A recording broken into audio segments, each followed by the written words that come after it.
물리학의 변화 과정을 물에 비유해 보았습니다. 뉴턴 이전은 큰 얼음 덩어리였습니다. 뉴턴역학이 나오면서 덩어리는 얼음 조각들이 되었습니다. 이 조각들은 상대론과 양자역학이 나오면서 물로 큰 변화를 하게 됩니다.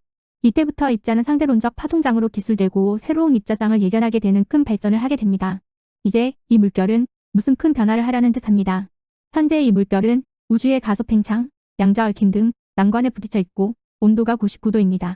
즉, 수증기로 변하려 하고 있습니다. 수증기로 다 변화했을 때 우리는 시공간을, 아니 그 이상을 제어할 수 있게 될 것입니다. 현대 물리는 고등수학으로 기술되어 있어 접근이 쉽지 않습니다. 하여 본 영상은 징검다리 역할을 하고자 합니다. 또한 물 온도를 0.5도 올리고자 합니다. 나머지 0.5도는 여러분의 몫이 될 것입니다. 징검다리 물리 1편 영상으로 빛에 대해, 특히 광속불변의 원리부터 시작하고자 합니다. 빛은 아주 오래전부터 신비의 대상이었습니다. 일반 물체와는 달리 속도가 무한대일 것이라고 믿어져 왔습니다. 소리도 빠르지만 그 속도는 무한대가 아님을 이미 오래전부터 알고 있었습니다. 기원전 4세기경 아리스토텔레스는 소리는 빛보다 느린 속력을 가졌다고 생각했습니다. 그리고 높은 산에서 메아리로 소리의 속도는 유한함을 쉽게 알 수 있습니다. 그래서 오래전부터 빛 속력도 유한할 것이라 믿고 이를 측정하려는 시도가 있었습니다. 300여 년 전 갈릴레오는 그의 조수와 밤에 산봉우리 위에 올라가 빛을 주고받으며 빛의 속력을 측정하려 했습니다. 상상했던 실험 결과는 그림과 같았습니다. 그러나 실제 실험 결과는 빛이 너무 빨랐으며 결국 그는 빛의 속력이 유한한지 무한한지 알지 못하였습니다. 빛의 속력이 수킬로미터 정도 거리로 측정하기에는 엄청나게 빠를 것이라고는 예상하지 못했기 때문이죠. 이 실험을 통해 갈릴레오 시대에선 빛 속력은 누구에게든 절대적으로 무한할 것이라고 여겨지게 되었습니다. 그 후 1676년 덴마크 천문학자 올레 레머는 목성을 공전하는 이오가 목성에 의해 가려지고 나타나는 식의 시간 간격이 지구와 목성 간의 거리가 멀어질 때와 가까워질 때 다르다는 관측으로부터 빛의 속도를 최초로 구하게 됩니다. 이 식의 시간 간격은 지구가 멀어질 때 조금씩 시간 지연이 일어나므로 수년간의 측정 결과를 얻습니다. 이를 통해 계산한 광속은 초당 약 21만 2천 km로 현재 광속과 큰 오차이지만 최초로 광속이 유한함을 보여준 데 큰 의의가 있습니다. 그 후 프랑스 과학자 포코는 반사경과 회전 거울을 이용한 정교한 장치를 고안하여 광속을 측정하였고 이때 구한 광속은 초당 약 29.8만 km로 현재 광속과 0.6% 오차 정도인 정밀한 수치를 얻게 됩니다. 광속이 유한한 속력임이 밝혀진 이후 빛의 정체를 알기 위한 노력이 이어졌습니다. 맥스웰의 빛이 전자기파임이 밝혀지면서 파동으로 여겨지게 됩니다. 그래서 빛의 파동을 만들어내는 어떤 매질이 존재한다고 믿고 이를 에테르라고 규정하였습니다. 그리고 태양은 에테르의 정지에 있다고 믿고 이를 찾기 위한 실험을 하게 됩니다. 지구는 초당 약 30km로 공전하므로 에테르에 대해서도 이 속도로 움직인다고 볼 수 있으며 이는 빛이 이 방향으로 6m 왕복하면 약 120나노미터 오차가 생깁니다. 이는 가시광선 파장과 비교하면 실험 가능한 범위의 수치라고 볼 수 있습니다. 그리하여 19세기 후반 마이클슨과 물리는 간섭계를 이용해 에테르 실험을 하게 됩니다. 간섭계는 단색광원과 두 개의 반사거울, 빛가르개로 구성되어 있습니다. 실험장치를 회전하면 간섭무늬 변화를 예상하였고 특히 지구 공전 주기에 따른 간섭무늬 변화를 예상했지만 결과는 뚜렷한 무늬 변화가 없었습니다. 결국 에테르는 확인할 수 없었고 지구가 공전과 자전함에도 빛의 속력은 일정한 값임을 확인하게 됩니다. 이 결과는 다른 물질이나 파동과 달리 빛의 속력은 유한함에도 불구하고 어떠한 등속도인 관측자에게도 같은 값임을 보여준 것이었습니다. 예를 들면 정지에 있는 A가 빛을 발사했을 때 B의 속도가 어떤 값이든 B에게도 이 빛의 속력은 초당 30만 km로 같은 값이라는 뜻입니다. 광속이 불변인 이 사실은 뉴턴역학 중심인 당시엔 큰 모순이었습니다. 이유는 시간이 절대적인 개념에 있었지만 너무 당연한 개념이라 의심조차 못했기 때문입니다.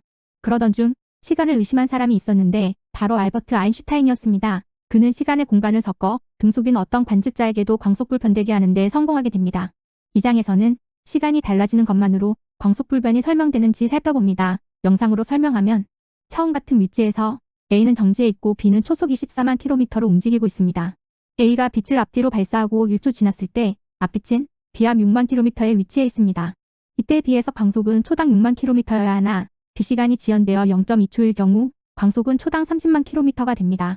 그러면 A에서나 B에서나 광속불변이 설명된 듯 보입니다. 하지만 뒤로 간 빛은 A가 1초일 때 B 뒤에 54만 km에 있습니다. 이때 B의 시간은 0.2초이므로 B에서 뒷방향 빛 속력은 초당 270만 km가 되어 문제가 있음을 알 수 있습니다. 원래 시간이 지연되면 이에 따른 공간 수축도 일어나는데 수축도 고려할 경우 앞뒤 방향 모두 광속불변이 안됩니다.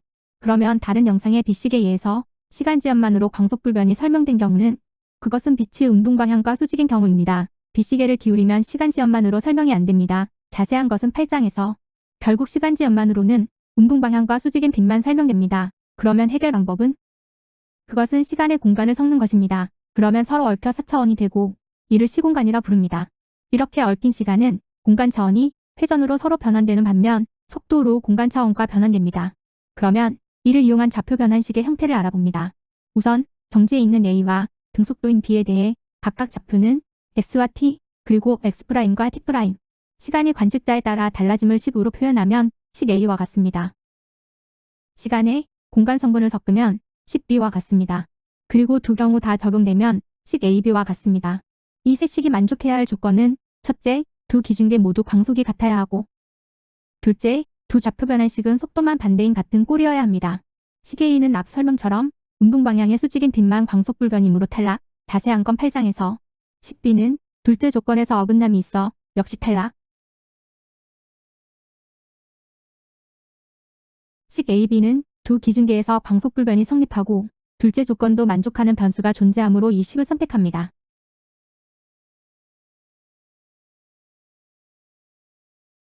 이 장은 본영상에서 가장 중요하며 로렌츠 변환의 직관적인 의미를 다룹니다.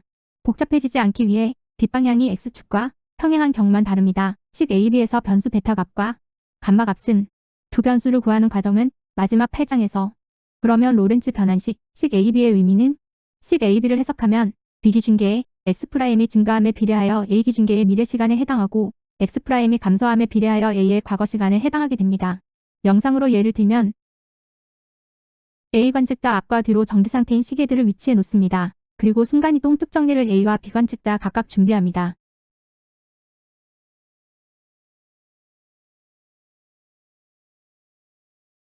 자, 이제 등속도인 B가 A와 같은 위치일 때 A와 B의 시간, 그리고 A 기준계 모든 시계들의 시간을 0초로 맞춥니다.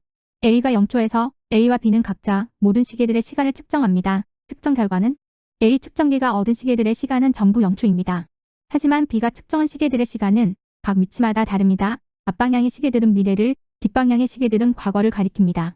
시간과 공간이 섞인 결과 B 측정기는 앞방향으로 거리별로 다른 미래 시계, 그리고 뒤로는 과거 시계들의 시간들을 측정한 것입니다. 즉 B가 속도를 가지면 A 기준계의 먼 과거부터 먼 미래 공간까지 다 포함되는 새로운 자신만의 고유 공간에 놓여 있게 됩니다. 그렇게 되면 B 기준계에서 빛은 앞이 미래이므로 A 기준계보다 더 멀리 나아가고 뒤는 과거이므로 더 짧게 도달하여 앞뒤 도달거리가 같아져 광속이 같아집니다. 이상으로 광속불변의 직관적 설명이었습니다. 이 장은 본영상에서 가장 중요한 부분입니다. 다음 장부터는 수식을 이용해 구체적으로 확인해 봅니다. 이 장에서는 A에서 P84 후 B에서 빛이 도달하는 앞의 미래 시점과 뒤의 과거 시점을 직접 시간량을 변화시켜 구해봅니다. 그리고 다음 장에선 시점 변화량을 로렌츠 변환식에서 구해 같은 값임을 확인합니다. 우선 A에서 앞뒤로 빛을 발사하고 시간 T1이 흐른 뒤 A에서 보면 빛의 위치는 B 기준점에서 앞은 짧고 뒤는 길어 서로 다릅니다.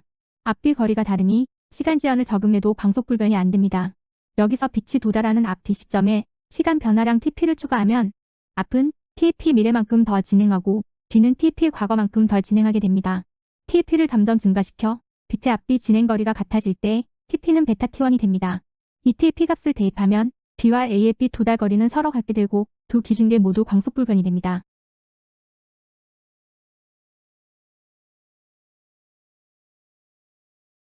시간 TP를 T1과 결합하면 B에서 빛 도달 시점을 나타내는 식 TP를 얻습니다. 이 장에서는 B에서 빛이 도달하는 앞뒤 시점을 로렌츠 변환식에서 구하여 이전 장과 같은 값임을 확인합니다. 그리고 로렌츠 변환식의 수치를 적용하여 실제로 광속불변되는지 확인합니다. B의 속력을 5분의 4 광속으로 놓으면 베타와 감마 값은 B 기준계에서 광자의 경로만 고려하면 이전 장의 식 TP를 얻습니다. 다음은 수치를 대입하여 설명하니 차근차근 확인 바랍니다. A에서 1초 후 B 시간은 0.6초이고 빛은 B앞 6만 km에 있습니다. B에서 앞빛 도달점의 시간은 미래인 1.8초입니다. A에서 빛이 1.8초엔 54만 km에 있고 B앞 30만 km에 있습니다.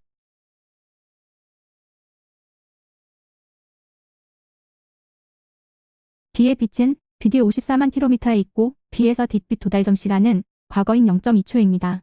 A에서 빛이 0.2초엔 뒤로 6만 km에 있고 B 뒤 30만 km에 있습니다.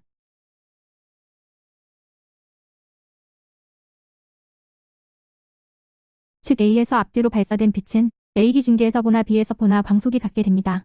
쉽게 요약해 B가 속도를 가지면 A 기준계의 먼 미래에서부터 먼 과거까지 다 포함되는 새로운 공간에 놓여 있게 되고 B 기준계에서 빛 도달 거리는 앞방향은 미래이므로 A 기준계의 빛보다 더 멀리 나아가 있고 뒷방향은 과거이므로 짧은 거리를 도달하여 빛의 앞뒤 도달 거리가 같아져 광속도 같게 됩니다.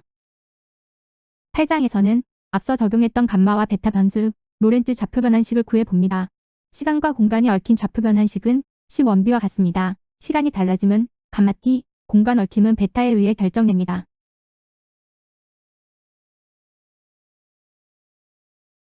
x에 대한 좌표 변환식은 C2B입니다. 그러면 변수 감마 t와 감마 x 값은 x'0은 b 위치이며 이는 속력 v입니다. 따라서 x'이 0일 때 t분의 x는 v이고 감마 t는 감마 x이어야 함. 편리상 이 값을 감마로 통일합니다. 베타 값은 A와 B 기준계 빛 경로를 적용하여 구합니다. 좌변 위쪽식에서 t의 c를 곱한 후 t'으로 나누고 정리하면 10b를 얻음. 10b에서 t'분의 x'은 c이므로 베타는 c분의 v가 됩니다. 감마 값은 A와 B 기준계는 속도만 반대인 같은 콜 좌표 변환이어야 하므로 10-b의 x'에 10-a, t'의 시건의 1을 대입한 후 정리하면 감마 값이 결정됨. 마지막으로 비관측자의 기울어진 빛시계와 수직인 빛시계에서 시간 지연. 기울어진 빛시계처럼 빛이 운동 방향과 수직이 아닌 경우 비관측자의 시간과 빛 도달 시간이 각각 달라 로렌츠 인자 감마만으로 광속 불변이 안 됩니다. 빛이 운동 방향과 수직인 경우는 비관측자의 시간과 빛 도달 시간이 모두 같다. 시간 지연만으로 광속 불변 설명 가능. 요약하면 시간 지연만으로 모든 빛 방향에 대해 광속 불변 안 됨. 두 좌표 변환식 간 어긋남은 시간 지연 변수로 해결. B가 속도를 가지면 앞뒤 시점이 바뀐다. 마지막으로 광속 불변과 로렌츠 변환의 중요성은 이상으로 광속 불변의 색다른 직관적 해석 방법이었습니다.